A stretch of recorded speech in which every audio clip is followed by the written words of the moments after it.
Good morning, sisters and brothers. Good morning. Welcome to another exciting episode of Faith Matters, where we talk about faith because faith, after all, matters. Man, it just doesn't get old, does it? Yes, indeed it does. But that's okay. That's okay. We are dealing with it. That is right. That is going to be what we do. Yeah, let me OCD this a little bit. Oh. There we go. It worked. I put it a little bit off just to see what it would do to Chris, knowing what would happen. And as you see, I know him pretty well after all this time. Not only were we not centered, but the altar was off center. There has to be one additional adjustment. Well, that's because the chairs were set up against center. I thought that was intentional. Like it was like a feng shui type of thing, isn't it? No?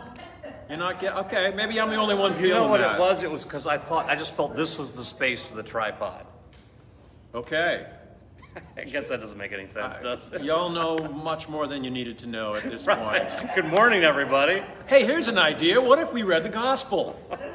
Let's do that. This morning our gospel comes to us from the Gospel of John. Jesus prayed for his disciples. I have made your name known to those whom you gave me from the world. They were yours, and you gave them to me, and they have kept your word. Now they know that everything you have given me is from you. For the words that you gave to me, I have given to them, and they have received them and know in truth that I came from you, and they have believed that you sent me. I am asking on their behalf.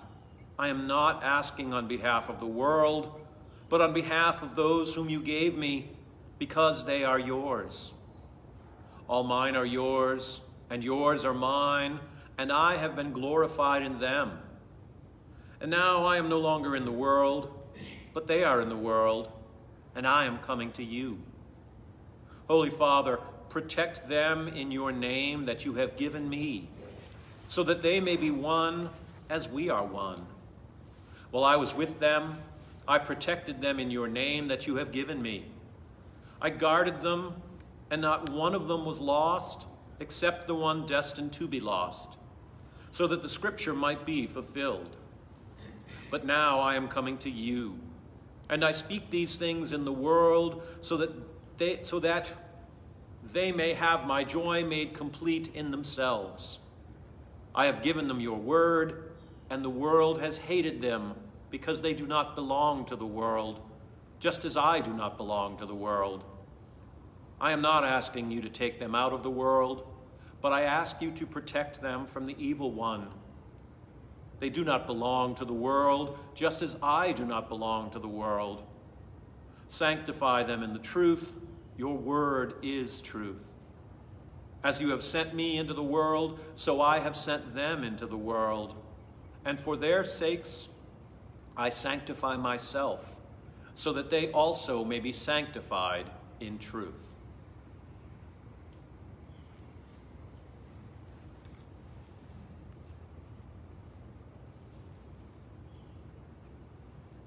Very simple, very straightforward. Absolutely nothing to talk about on this one, right? I like Chris's comment earlier when he walked there and said, "You think Jesus thought like this?" Well, I think part of the issue with much of John, that is, it was poetry in the original language. And so a lot of the repetition, reuse of words over and over again is, in fact, to make it poetical. Yeah.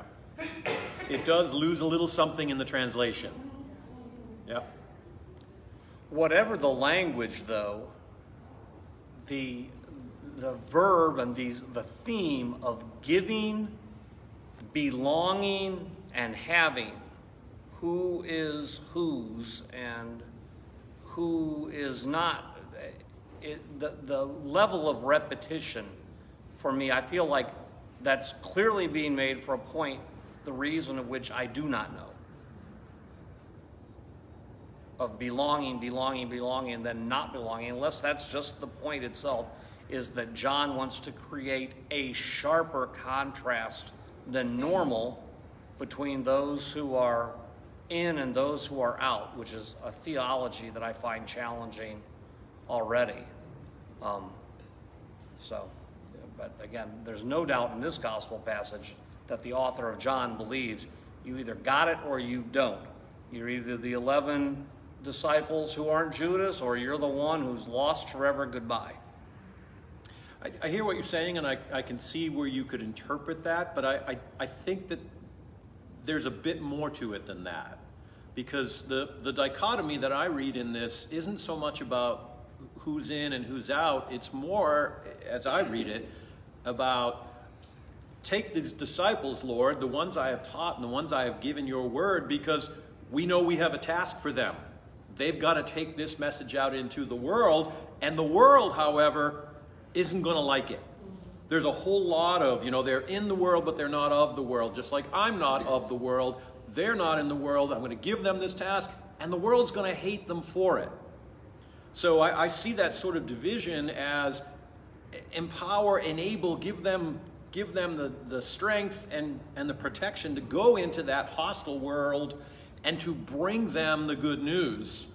And it's not always going to be welcome. So that, for instance, the repetition on the give, gave, and Right. given is empowerment of these ministers, especially since Jesus knows he's getting ready to depart. Right. Mary. And for me, that's a constant battle, not Yeah? to be drawn into the world. Mm-hmm. And whenever I think about things that happened to me in the past that I can do nothing about, or incidences, that I may have, harmed people, not physically, but just emotionally, I use the word I just, to clear my mind of this, I just say Jesus, or Lord, I love you, just to get me back into focus. Right. That these thoughts are coming from Satan, and I don't want to, I try not to have any part of them. Yeah. If you couldn't hear back online, Mary was saying that it's all too easy to fall into the cares and concerns of the world, right? It's easy to spend a lot of time worrying about, oh, boy, what's my 401k looking like in today's stock environment? Or, boy, I really have to get my fence built because my neighbor's kind of annoying. Those are all concerns of the world. And we're called, like the apostles, to be in the world but not of the world, and to keep our eyes focused not on today's things but on Jesus and bringing that good news to others. But the other point of it here is he's not just, as it starts out, he's not just praying for the apostles, he's praying for all of his disciples. Which we hear in the other readings were maybe 120. Right. So he was praying for a lot more than just the 12. It's not just the 11 who are left. Right. Gary. I see, and through a lot of the Gospels, which I like, I see a lot of stuff, reciprocal agreements. You gave me to them and them to me type of thing. And just through all the Gospels, it's, hey, we're not just giving you this, you have to come to me and ask for it. Yeah. And then spread it throughout the world. I like that. Yeah. Yeah. One of the things you have to remember, especially in Jewish tradition, and that is that the covenant and the Ark of the covenant was the deal between the Jews and God. So it was very, in the way it's written way back when, contractual. In other words, we signed this contract the same way you would have bought, a sheep or something. Somebody has to deliver something to get something. Right. So for the Jews, it was the deal. In other words, we got this deal, the covenant. And if we do what the covenant says, then we're going to be okay. And so what I read into this is the same kind of lawyering, if you will, that would appeal to Jews in that time. Yep. Yeah, and it goes even further because the concept of sending someone on your behalf was really well established there. And the person who is sent on behalf of someone else is to be treated with the very same accord as if it were the person themselves. So what Jesus is saying here is, God the Father, you sent me to them on your behalf, and I taught them everything that you told me to teach them, and that made them believe that I am sent from you, and therefore you and I are one. That's why, remember the story of the vineyard owner who built the vineyard and leased it to tenants and then went back to his home country. He sent a slave on his behalf to collect the rent, and they beat him up and they wouldn't pay him. We look at that and we're like, oh, that's just a shame. That was mean. No, in that world, that was anathema. You didn't treat the slave of someone like that, because it's the same as treating the owner like that. And then they went and even sent the son, and they decided, oh, let's kill the son so we can get the inheritance. We don't really understand how countercultural that was, because we look at it through our 21st century lens. But it's much the same as what we're dealing with here. It's just like killing the owner himself. Dina. Chronologically, where are we? Good question. We are, in John, we are just about coming to the arrest and the crucifixion. So John doesn't have the Last Supper, but this is sort of John's version of the Last Supper. Okay? Yes, Carol? One of the things that this says to me is that we are not supposed to isolate ourselves from those in the world. Yes, ma'am. We are, if we're not out among the world, which is at the gym, at everywhere we go, and we're only staying with us, we're not spreading the word. Give that lady a gold star for her forehead. That's exactly it. We are not, Jesus didn't say, go build a building, go inside 1 hour a week, close the doors, and be my disciples. That's not what Jesus said. And when you go out into the world, only hang around with people who are also, Christians or think like you, right, or behave like you. Don't have anything to do with all these other people. Absolutely. Because y'all are the cool kids. Only associate with the cool kids. Sorry, that's not it. In fact, that's completely opposite of it. Jesus himself went to all those who were on the margins. He never went to the powerful, the rich, the noble people. He went to the lepers. He went to the prostitutes. He went to the tax collectors. He went to the prisoners. He picked the people who nobody else would go to. And that's part of our job. We're called to love the people who the world considers unlovable. That's the beauty and the challenge of being apostles. The thing that I've always struggled with, and it comes up so well here, is when he says, and not one of them was lost except the one destined to be lost. It's like, I always have kind of struggled with the idea that Judas kind of got a bad rap, because that was what he was destined to do. Right. And we always, oh, don't be a Judas. Well, hey, Judas can help it, Well, Judas repented at the end, Yeah. right? And that's what, so the church, in the early days, yeah, Judas was a bad dude. But as time went on, they came to the realization that Judas did precisely what God needed Judas to do. And that's why ultimately he was canonized and became Saint Jude.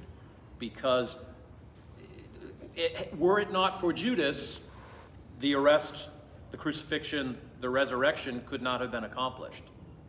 It was a tough thing for him. Yeah, I just flat disagree with that.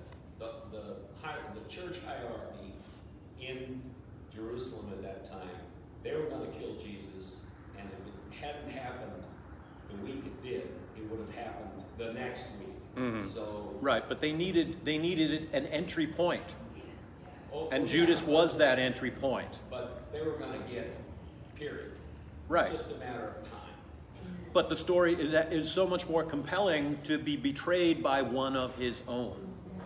right? That's certainly true. That's hard to, it's hard to put myself in those shoes. There's a whole lot of extra biblical thought. You look at things like even Jesus Christ Superstar, and you get this whole sort of sideline about who Judas is and who he was. And some of that is actually extra biblical. So it's hard to look back through there. Yes. The language, except the one destined to be lost, I think it's important to know destined rather than predestined. At no point should we ever think that Judas had no choice in this matter. Right. He chose to get angry that the woman broke the great smelling nard and anointed Jesus' head with it, and got all self-righteous and judgmental. Couldn't this money have been saved to feed the poor? And these are all choices that he made.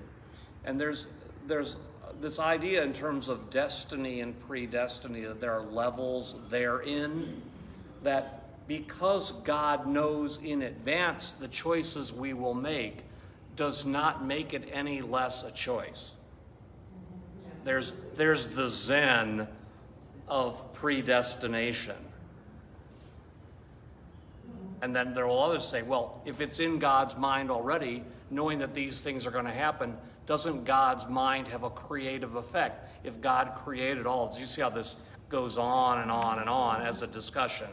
But back to the idea of choice always, we as humans can resonate with that because we know we chose to be here right now. Yesterday, all of us chose not to jump in front of a bus. You see, we know our power, and we know Judas, with his own mind, on his own authority, and his own mental power and physical ability, said, I'll tell you exactly where Jesus is going to be, and you can arrest him, 30 pieces of silver, and we're done. And we've fulfilled what David Lynch was talking about earlier about covenant and contract, which was very much part of the culture, but still, pure choice. And I never would have gone, when Judas started getting his halo somewhere around the 4th century, I would have been in the 4th century of voice go, nah, I vote against. Not so much. Yeah, not so much for me. You go ahead and paint it the way you want, but I'm not going to buy that painting or look at it. Well, it wasn't a country club. You didn't get to blackball him.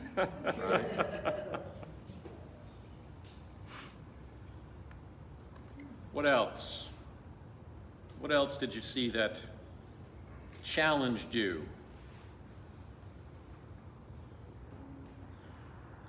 I would like to raise something from the earlier readings, and that is the two candidates, let's say, to fulfill the 12th apostle spot. One who had 3 names, Joseph, Barsabbas, and Justus, was most likely a Roman citizen, because when an individual, he was obviously Jewish, became a Roman citizen, they typically took a different name, very common.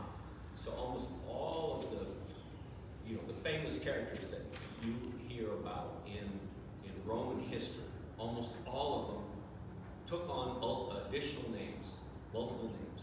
So very, very common in that time for someone who had actually become a citizen to have that many names. Very common.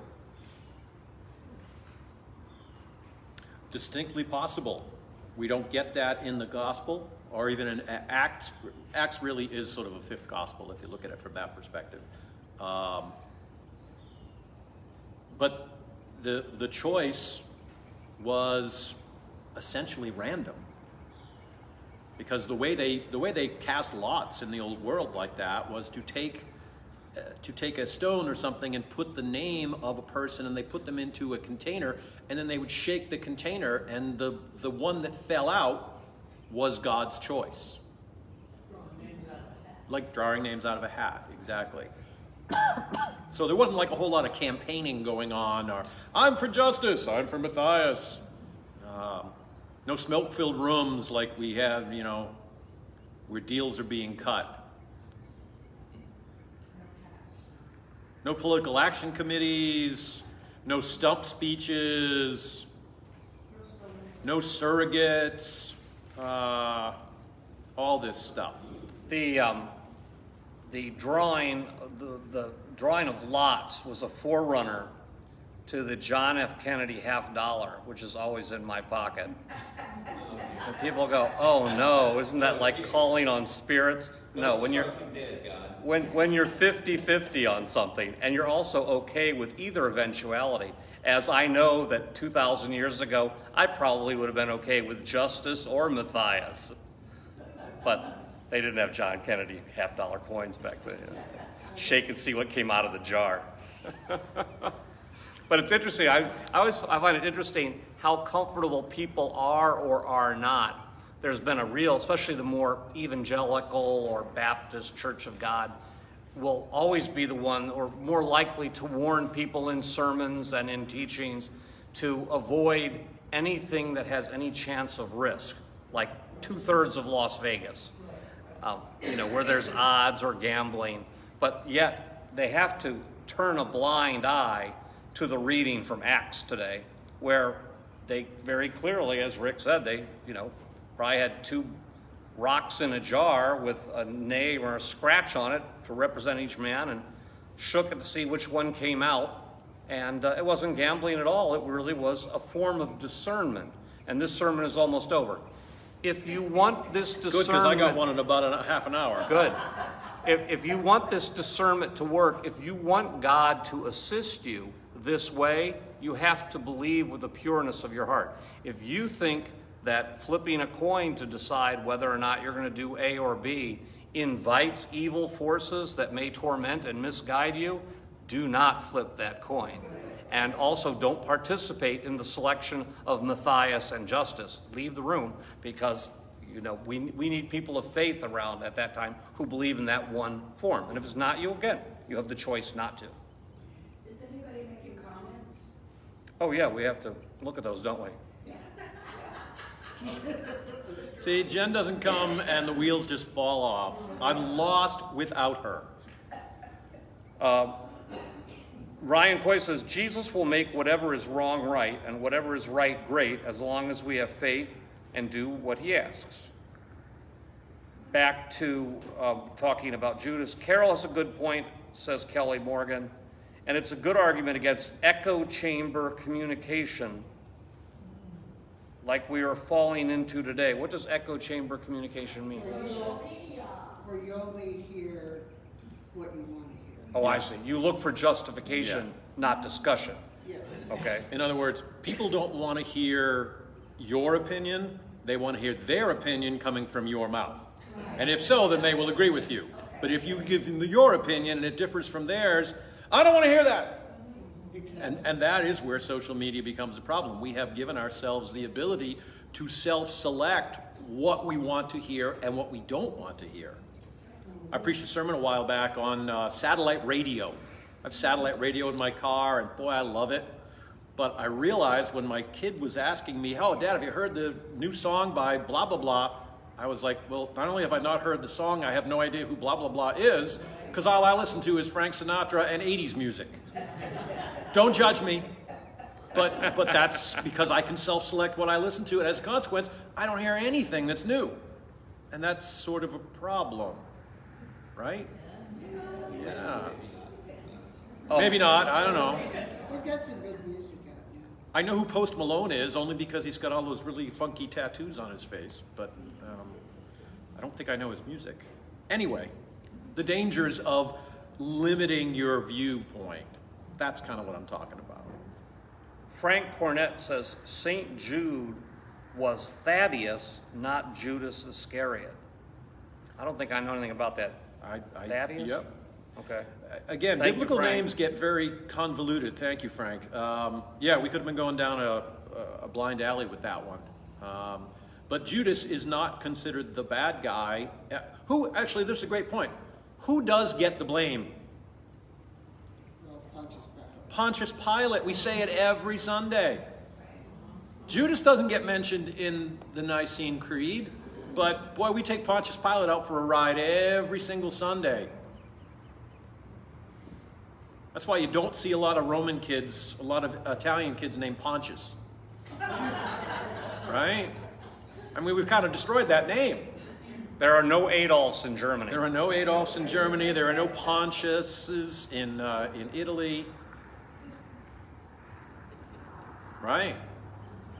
But that came about because of this real challenge in the early church for the Christians to blame the Jews.